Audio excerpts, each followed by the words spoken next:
Assalamualaikum onliners, apa kabar kalian hari ini? Semoga selalu sehat dan bahagia ya. Kali ini mari kita dengarkan pengajian Gus Baha di channel ngaji online ini. Simak baik-baik sampai selesai ya, biar gak gagal paham. Bila ada yang kurang mengerti, bisa kamu ulang dan putar lagi. Semoga ilmu agama kita bertambah dan bermanfaat, dan semoga barokah untuk kita semuanya. Amin. Zaman matan, penyembelian itu harus pakai bismillah. Kalimat harus ini harus dengan arti taruhan sah tidak sah. Apa harus sebagai etika? Apa harus sebagai supaya kebiasaan baik ini bertahan? Saya ulang lagi ya. Misalnya Pak Arifin dawuh teng jenengan cung nak nyembelih pitik kudu maca bismillah.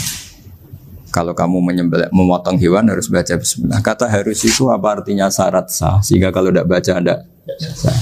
Apa keharusan dalam makna etikanya harus baca bismillah. Jadi urusannya hanya apa? Etika atau afdoliyah.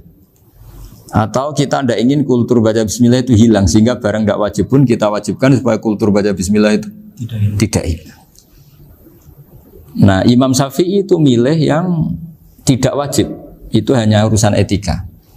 Sehingga dhabihatul muslim meskipun enggak baca bismillah, baik secara sengaja maupun lupa tetap halal ya, tetap sah, tetap halal. Tapi beberapa ulama mengatakan baca bismillah itu wajib dan menjadi syarat sah. Ya kira-kira karena pamit tadi, yang beri nyawa itu Allah, kok apa yang menghilangkan enggak pamit, sudah menghilangkan nyawanya ayam dimakan lagi. Wah itu selingkuhannya kan masih marah itu. Selingkuhannya, pacarnya, anaknya, cucunya itu kan marah itu. Tapi kalau pamit yang punya kan enggak. Coba kalau ayam cantik yang pas kamu sembelih itu lanangannya kan mangkel itu. Kalau kebetulan sudah tua kan karep-karepmu kan gitu. Jadi apa? Itu yang tahu Sarah. Saya ulang lagi yang tahu Sarah karena ini sudah jelimet. Sudah jelimet. Sehingga enggak ada kitab matan yang Indo kecuali disarai. Dulu ada kitab namanya Takrib, karangannya Abi Suja. Terus disarai kecil sekali oleh Fathul Qorib. Ya, oleh Ibnul Qasim Al-Huzi itu. Terus disarai lagi oleh Bajuri. Jadinya Bajuri itu sudah sarhun ala sarhin warifin, sudah sarhun ala sarhin, bukan sarhun ala matnin tapi sarhun ala sarhin. Nah, kenapa memang kita butuh itu? Saya ulang lagi kita butuh itu.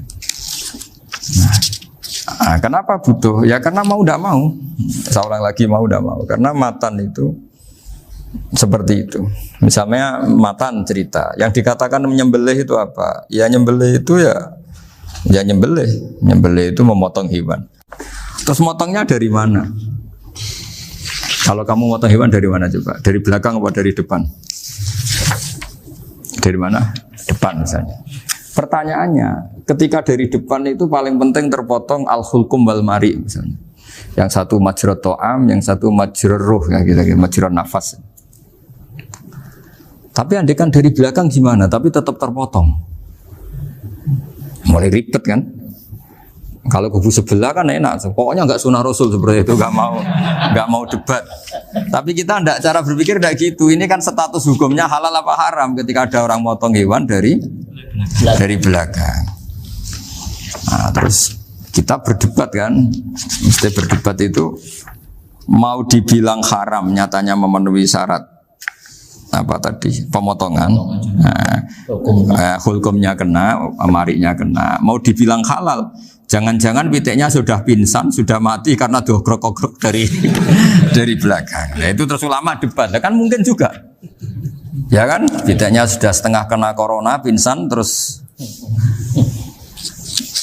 Ya kan, sudah pingsan terus digorok. Nah, seperti ini mau tidak mau kita harus detail. Detail artinya yang dikatakan menyembelih itu apa? Ya nanti tak bacakan tabir-tabir di Bajiria sekaligus ijazah untuk jenengan semua. Saya tadi alhamdulillah ketemu Pak Arifin lama, ngendikan panjang lebar tentang pentingnya ilmu. Yang dikatakan nyembelih adalah mematikan hewan yang hidup dengan kaifiyah syariah. Saya ulang lagi, mematikan hewan yang hidup dengan kaifiyah syariah. Nah, kalimat hidup ini mulai masalah. Hidup yang apa? Misalnya ada hewan Saya sering kalau ngaji cerita, ada ayam jago ketandang mobil, ketabrak mobil, kejet-kejet. Enggak kamu sembelih pun 1 menit lagi pasti meninggal. Ini kan hanya koordinasi prosedur saja. Karena prosedur ayam mati harus kejet-kejet, enggak boleh enggak langsung peletes mati, enggak boleh. Nah, pertanyaannya ketika kejet-kejet ini kamu sembelih, itu halal apa enggak? Wong enggak disembelih juga sudah mati. Artinya penyembelihan ini kan enggak memberi kontribusi pematian, tapi enggak ngefek. Ya. Makanya terus ada perdebatan, ada hayatun mustaqirrah, ada hayatun ittiroriyah, ada harokatu masbuh. Itu kalau enggak sarah enggak bisa.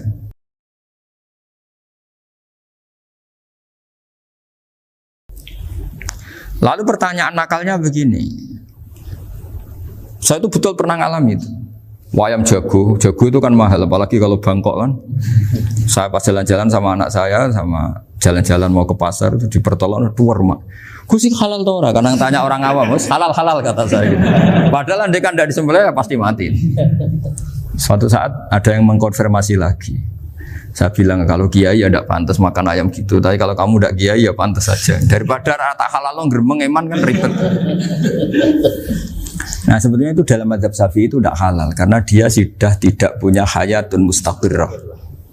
Karena tadi setengah menit lagi atau 1 menit lagi pasti mati. Kan dia belum mati karena koordinasi Israel saja tetap yang ngambil itu. Tetap kan nggak segampang itu kan, tetap prosedur apa? Jalankan SOP. SOP-nya harus ada. Nggak boleh mati selonang-selonang itu nggak boleh. Tetap ada SOP kata Pak Arifin ada SOP. Dia kalau sama saya bisa buyon kalau. Nah, tapi misalnya nanti pertanyaan, tapi dalam mazhab Maliki itu diabaikan, hayat mustaqirrah, hayat ittiroriyah, hayat itu diabaikan. Cara berpikir Imam Malik lebih matematis. Kalau nggak disembelih itu matinya berapa menit? 1 menit lagi. Gara-gara disembelih dia mati sekarang. Berarti eksekutornya ya peso itu. Ya berarti peso itu memenuhi kriteria mematikan sesuatu yang masih hidup, hewan yang hidup dengan cara syar'i. Jadi andai kan ada rapat malaikat, matinya karena apa coba? Karena peso apa karena kecelakaan? Karena peso. Ya kan? Karena kalau nggak tanpa peso nunggu 1 menit, gara-gara disembelih langsung terjadi sekarang. Nah karena hukum halal ini yang menarik dan menguntungkan.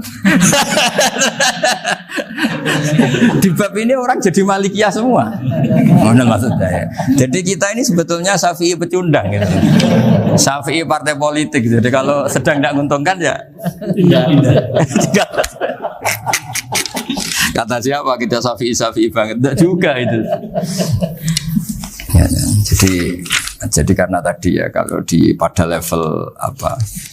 Pada level perdebatan ulama itu ada tadi ya, ada seperti itu, ada hayatun mustaqirrah, ada hayatun ittiroriyah, ada harokatul masbuh. Jadi tak baca ya supaya dapat barokahnya ulama ya. Jadi tak baca versinya ini di halaman, terus kitab ini saya tinggal sebagai amal saya, keluarga saya, sebagai penghormatan saya sama Habib Ali, Habib Qures, Habib Hussein semuanya, Pak Arifin dan Bismillahirrahmanirrahim. Wa'alam. Ini halaman 562. Ikutnya bab kita buah kami sayyidi wa dzabai. Ya jadi nanti yang mungkin kalau beda halaman cari di babnya kalau beda halaman cari di babnya. Karena kadang beda halaman warifnya. Kalau cetakan sekarang enggak. Beda. Iya, kadang beda juz pun. Kayak Ikhya sekarang tuh sampai 6 juz. Zaman kita ngaji kan 4 ya. Sekarang ada yang 6, ada yang ribet cetakan sekarang ya. Di atas ada 10. Satu Ikhya itu. Hurufnya dibesarin. Ikhya biasa. Iya, ada yang sama. Karena ngerti zaman akhir paling sudah agak buta huruf. Saya tuh dulu punya guru terakhum sudah sepuh. Itu baca gini nggak bisa, Pak. Jadi kalau di kelas harus dituliskan pakai spidol. Mulang Minhajul Abidin, sudah sepuh sekali. Kalau ngajar itu nggak bisa jalan, udah pakai beca. Itu yang nulis agak kurang ajar. Nulis CDE gitu cepet bar. Jadi kadang itu apa itu? Beliau masih semangat, tulisannya habis. Loh kok sentek jeng? Terus ya wes ya. Jadi nulisnya di HVS baru dulu. Cepat selesai. Iya. Nah kalau beliau pakai kitab sudah enggak Enggak perso itu. Anak-anak wah ini sithik benang ber. Ribet. Saya ulang lagi ya. Jadi yang mau saya baca tadi itu logika fikih ya. Fikih itu berpikir ya. Di mana-mana namanya menyembelih itu apa? Dari hidup dimatikan dengan kaifiyah syariah. Kaifiyah syariah ini tidak boleh kamu nyontohkan harus disembelih, keliru juga. Karena untuk hewan yang berat atau hewan liar cukup dipanah asal ma'an harodama yang bisa ngalirkan apa? Darah. Jadi makanya saya umumkan bikaifiyatin syariah Pak Arifin kan tidak harus motong kan bentuknya. Kalau hewan liar kan atau sapi kurban liar kan, sapi kurban ucul liar kan boleh dipanah, boleh macam-macam. Nah kalau tembak bisa diperdebatkan karena ada unsur api Pak Arifin. Jadi bisa debat. Meskipun ada yang bilang boleh tapi bisa debat lagi kan? Karena ada unsur apa? Api Pak Arifin. Iya.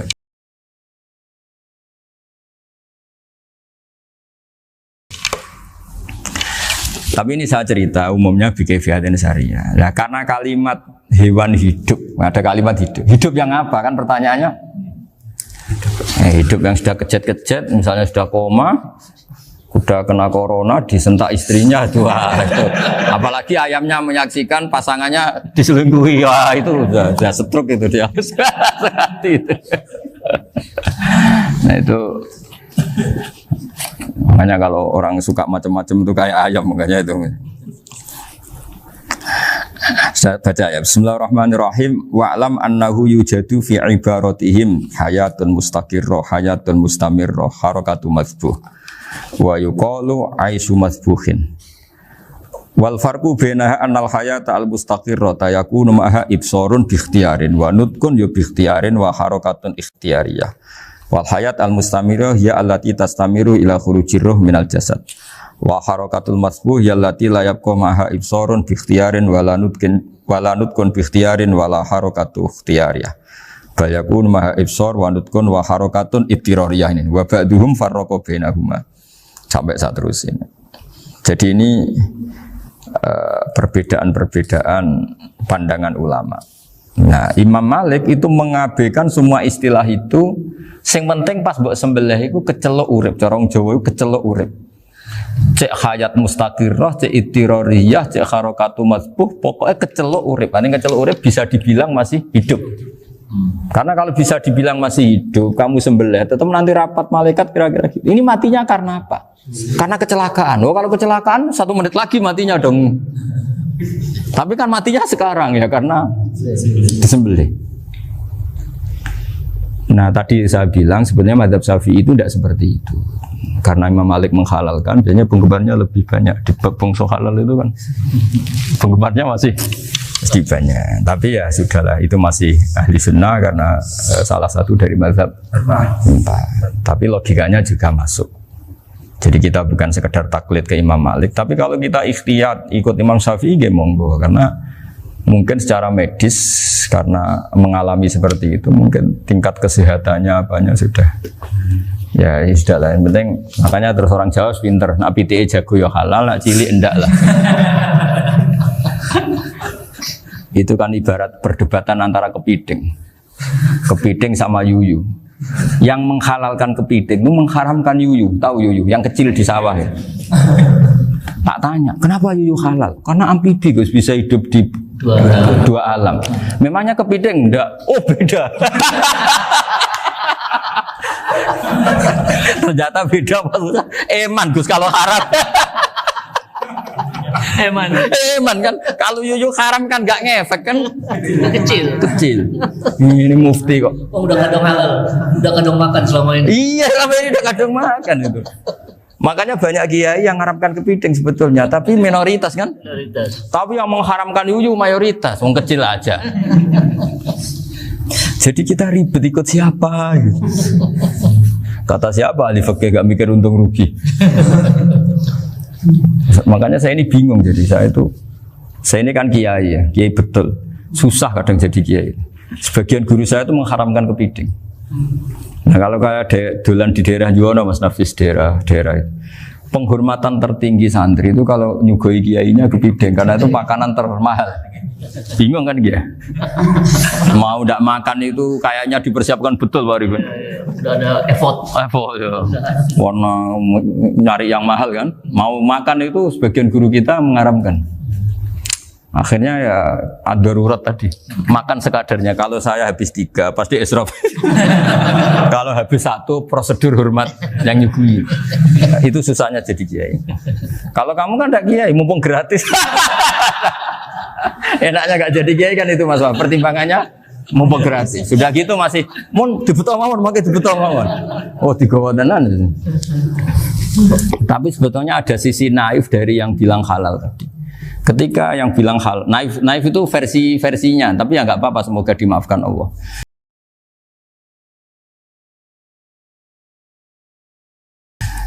Naifnya tadi, tapi saya tidak tapi itu masalah khilafiyah ya. Semoga yang mengatakan halal juga benar, karena punya perhitungan iman tadi. Tapi yang bilang halal itu tak tanya, Yuyu itu halal apa haram? Lucunya jawab haram semua. Yuyu bahasa Indonesia nggak ada kayaknya. Tidak tahu juga saya apa. Yang penting paham tapi Yuyu, yang kecil itu. Itu kalau diharamkan nggak ada yang protes ya? Nggak ada. Tapi kalau kepiting? Ini pakai model apa? Coba Pak. Kalau alasannya amfibi, Yuyu sama kepiting sama enggak? Kalau alasannya amfibi, hidup di 2 alam. Sama-sama. Sama-sama. Kenapa kepiting jadi halal? Lebih bernilai. Ini juga mufti model baru. Mungkin umumnya menghalalkan itu. Iya makanya itu. Kan, jadi kayak tadi ayam jago tadi orangnya tak tanya akhirnya. Andekan yang kecelakaan itu ayam kecil. Kamu tanya saya enggak? Ya enggak, aku langsung tak buang. Kan langsung dibuang. Berhubung ayam besar. Eman kan. Tapi nurani aja sebetulnya protes. Nyembelih klek-klek.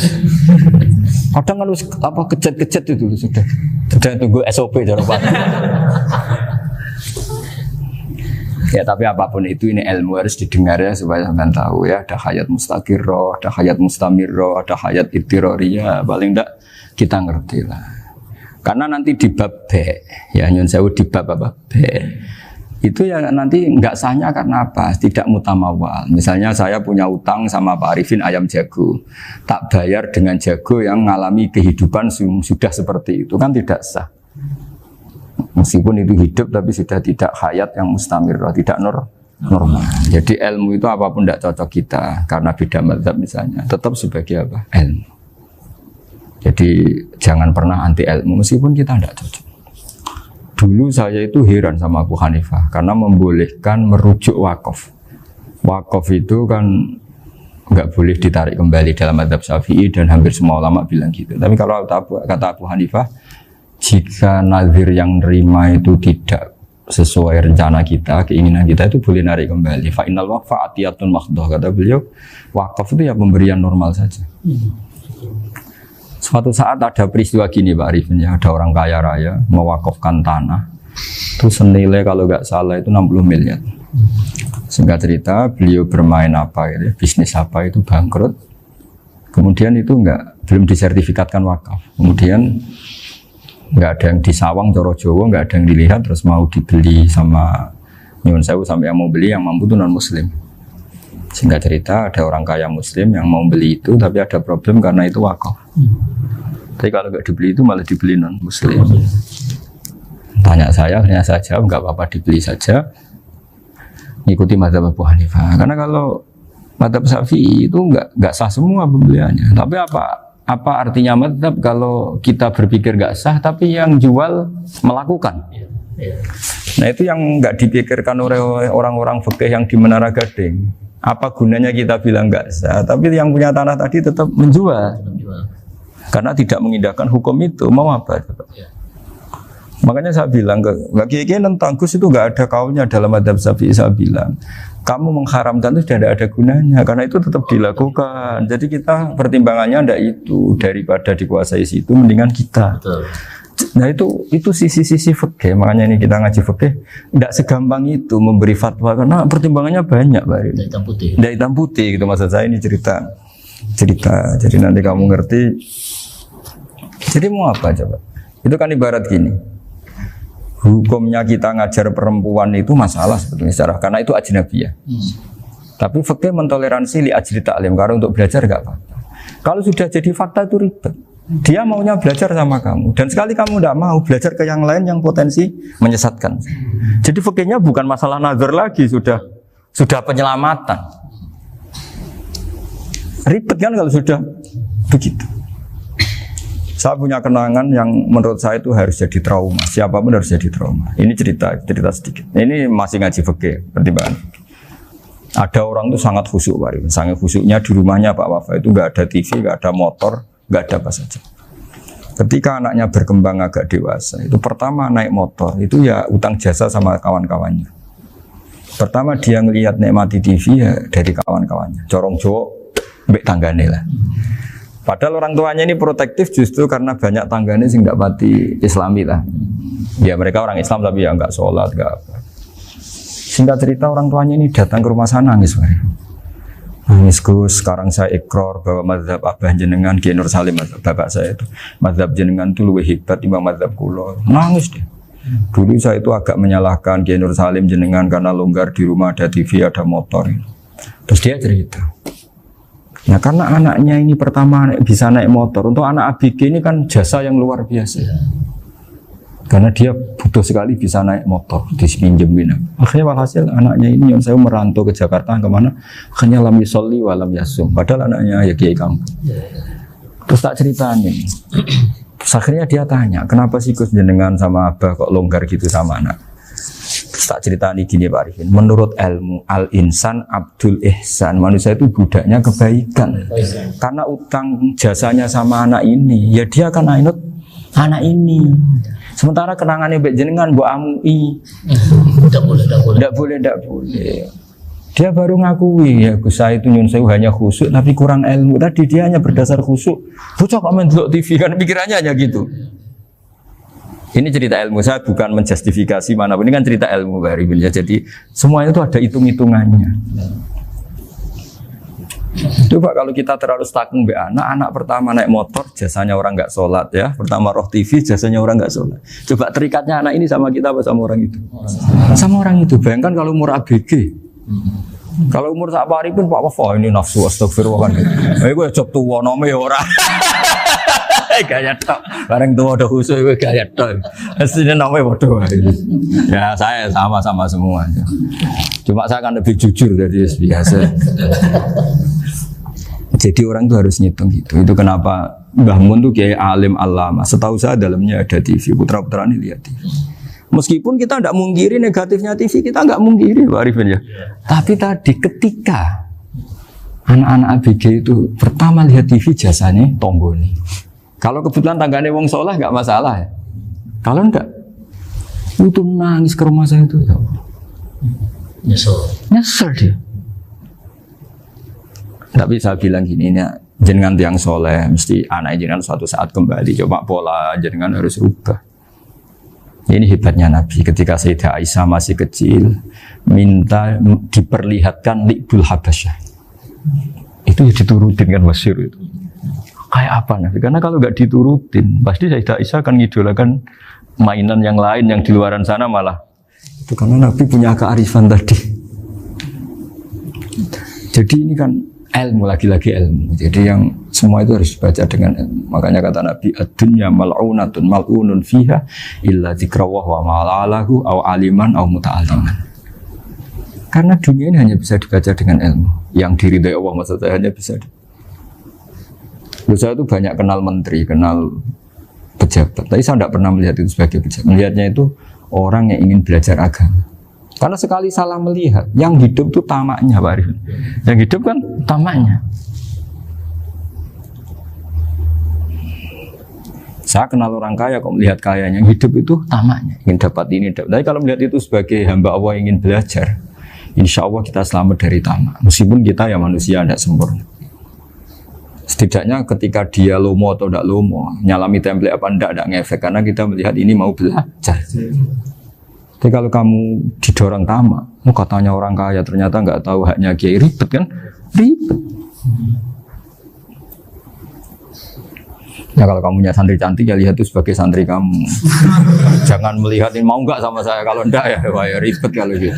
Ini anak-anak muda harus dilatih ikhlas, baru bahaya ini santri-santri sampean kalau nggak dilatih ikhlas ini bahaya. Karena ini belum punya penggemar pejabat, paling ya anak-anak yang ya tadi ABG. Jadi lah Sarah lagi kembali lagi Sarah itu membicarakan itu detail. Jadi ya makanya kenapa orang mati yang lahir langsung meninggal itu nggak wajib disolati. Alasannya fikih ya lucu. Karena dikatakan sholat mayit, di mana-mana mayit itu sabakohu hayatun, di mana-mana namanya mati itu terdahului oleh hidup. Nah ini nggak pernah hidup langsung mati. Jadi begitu ya kadang lucu, ya gitu aja alasannya. Kamu nyolati apa? Mayit. Kenapa kok mayit? Jadi mayit itu namanya mayit. Orang mati. Orang mati. Orang mati artinya pernah Hidup. hidup. Nah itu Sarah. Jadi ketika matan hanya cerita wasiktu alladzi lam yastahila, nggak pernah nangis, kayak lam yusalla alaih. Sarah bilang mergo ora tahu urip. Kalau nggak pernah hidup berarti nggak bisa dikatakan mati. Kayak sampean miskin itu kan nggak bisa dikatakan bangkrut. ya, ya miskin aja gitu loh. Kan gitu ya. Karena nggak pernah kaya. Enggak udah kaya. Kayak Mas Nafis nggak bisa dikatakan, oh itu Qurannya lupa gimana? Nggak pernah hafal. Jadi yang dikatakan lupa itu pernah hafal. Nggak lupa nggak apa, Gus Qurannya lupa, gaya nggak pernah hafal kok bilang apa? Lupa gitu. Nggak boleh Pak Wafa bilang saya ini bangkrut apa? Nggak pernah kaya kok bangkrut. Jadi semua itu ada aturannya itu. Nah itu Sarah lagi-lagi Sarah. Jadi kita kan banyak yang syarhun ala syarhin. Jadi kayak kitab takrib itu disarai Fathul Qorib. Jadi Fathul Qorib itu sudah Sarah. Disarai lagi Bajuri. Nah, itu termasuk cerita itu ya. Cerita-cerita. Bismillahirrahmanirrahim. Ya, wa yakunu qad umadzukira daf'atan wahidatan la fi daf'ataini. Islam tujad al hayat al mustaqira inda daf'atis saniyah. Amma idza wujidat al hayat al mustaqira inda daf'as saniyah fayakhilu al masbuhu aidan. Fasartu wujudul hayat al mustaqira fi ibtida'il wati akhir marrah. Wa makharu dzalika inda tulil fasli wa illa fala rafa'a sikina wa ada fawran aw alqaha liqawniyaka latan wa akhudha ghairaha fawran aw saqatat minhu wa akhudha ghairu halan aw qallaba wa qata abiyama bagi hal al masbuh. Jadi ini masalah Sarah. Sarah itu sudah detail. Misalnya gini, kamu motong ayam. Motong ayam harus sekaligus shred jadi. Jangan sampai nyuwun sewu 2 kali. Jangan-jangan misalnya gini, ayam tak potong pas ke kiri separuh. Ya, ke kiri separuh apa hulkumnya. Pak Arifin datang, Assalamualaikum Gus Pak, waalaikumsalam, terus santai jagungan dulu. Jagungan sampai besoknya itu enggak meneruskan. Bareng-bareng balik salam, ingat lagi ayam saya ini. Ketika saya meneruskan ini, potensi ayam ini sudah mati atau sudah hidup yang ini masih mazhab Syafi'i loh ya. Atau sudah hidup yang sudah tidak normal. Artinya apa? Penyembelian kedua yang mengeksekusi tadi sebenarnya ngisusi barang mati. Yang penyembelian pertama tidak bisa dikatakan penyembelian karena tidak sampai mati. Penyembelian kedua berstatus setengah mati. Nah, kalau seperti itu maka haram. Nah, kecuali itu dilakukan secara fauron. Fauron dicontohkan nyembelih ternyata pesunya kedul terus ngambil yang lain, tapi fauron langsung atau terjatuh ngambil langsung. Ya, itu boleh karena ditoleransi. Tapi kalau kalam ajnabi kata dia mohon Pak Arifin. Seperti Pak Arifin alhamdulillah sih. Jaminan mau rawuh. Cari ayamnya asem mana. Ini harus sebar. Ini orang ngawur betul. Jadi, lah itu Sarah. Bicara sampai detail itu Sarah. Jadi ada sekian kemungkinan. Jadi ya, jadi termasuk yang diandaikan apa? Nah, hayat mustaqirah itu batasnya yakunu maha ibsorun biikhtiarin wa nutkun biikhtiarin wa harakatun ikhtiyariyah. Hayat mustaqirah itu kalau dia betok-betok itu ya karena karepnya. Maksudnya gini, gamane cara roh pitik wedok engkek ya cek karepe dhewe. Cara dia melihat peso itu karepe ya masih lari. Jadi misalnya ada ayam. Ayam kita sembelih baru luka sedikit. Belum sampai andaikan dibiarin ya mungkin suatu saat sembuh, luka. Terus melihat kamu lari ketakutan karena kamu dianggap gladiator, killer lah. Nah itu berarti punya hayat mustaqirah. Tapi sudah kalau kamu sembelih karek ngeriwit, roh kowe serawedi, ya kan? Mau demo ya sudah enggak berkutik, ya dia berarti tidak punya hayat mustaqirah. Gitu.